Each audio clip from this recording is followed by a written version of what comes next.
Okay, bit of a different video for you guys here. I'm literally just going to be yapping this entire thing. But this is the plan on how I'm going to get to 20K a month in 2026. What I'm going to do with the money, how exactly I'm going to get there, that sort of thing. So, first, to give you some background, I'm currently in sales. I do high ticket closing specifically. To give you a sense of progression, in May I made $727.50.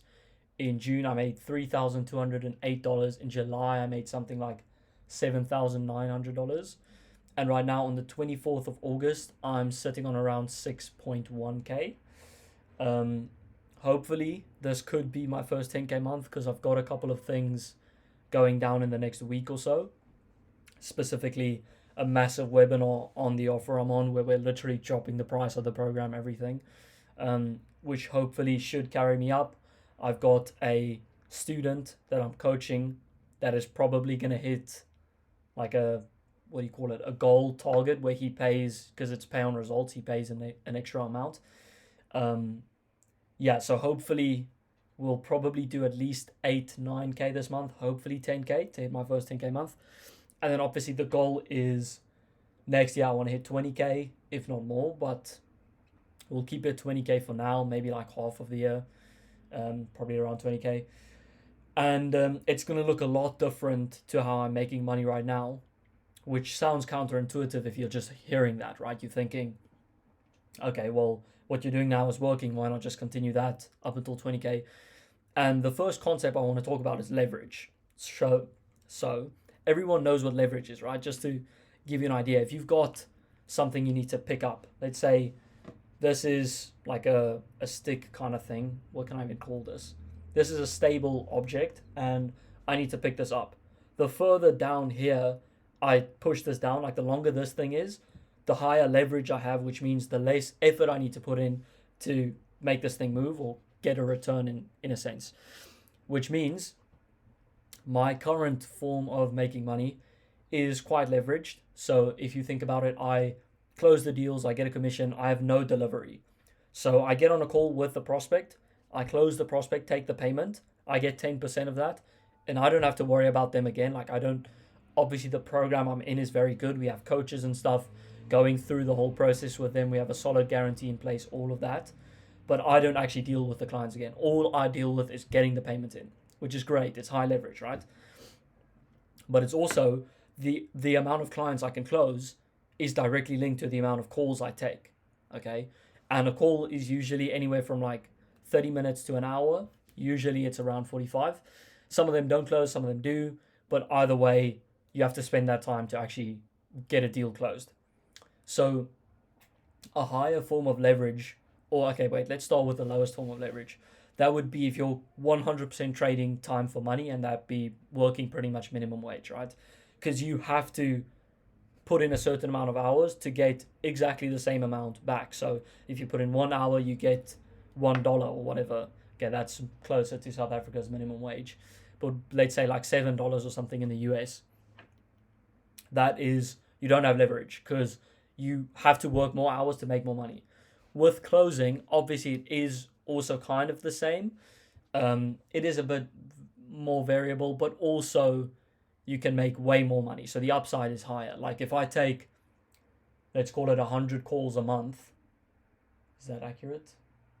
I don't know. Let's call it 100 calls a month. I close 40 of them.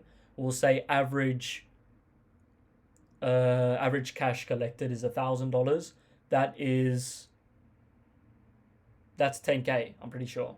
I'm tweaking. I can't really remember what I said. Oh wait, no, I'm definitely tweaking. Anyways, it doesn't matter. The math doesn't matter. The taking the next step though would be that I put in less work and get more money or the same amount of money at first. So what I'm doing right now is I'm going into more of the coaching sales guys space and also sales management, which means, for example, managing a team of closers and appointment setters, me being a closer right now, they also get a percentage of the deals that the closers and the setters close, which means you don't have to take every single call to make money. You just train up your team, make sure everything's on track, they're doing well, that kind of thing. So that's what I'm progressing into now. Now, it is a slow process, and it takes a lot of time to get all of that off the ground. I think I have some good ideas, but it's hard to get your foot in the door, just like it is with getting into sales in the first place.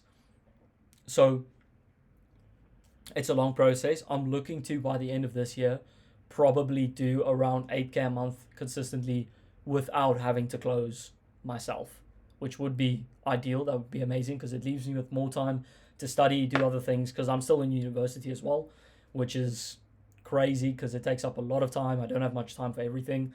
Tomorrow I'm working from 7 a.m. to 11, studying from 11 to 2, working from 2 to 5, studying. No, wait, and then I write a test after that. So it's crazy. But anyways, so I'm getting into higher leverage slowly. And then again, I'd have more time available, right? So in the position I am now, I'm kind of maxed out on time and I'm making good money. I can make like 10K a month here. But if I want to go way past that, I need to free up more time so that I have more revenue generating activities, stuff like that.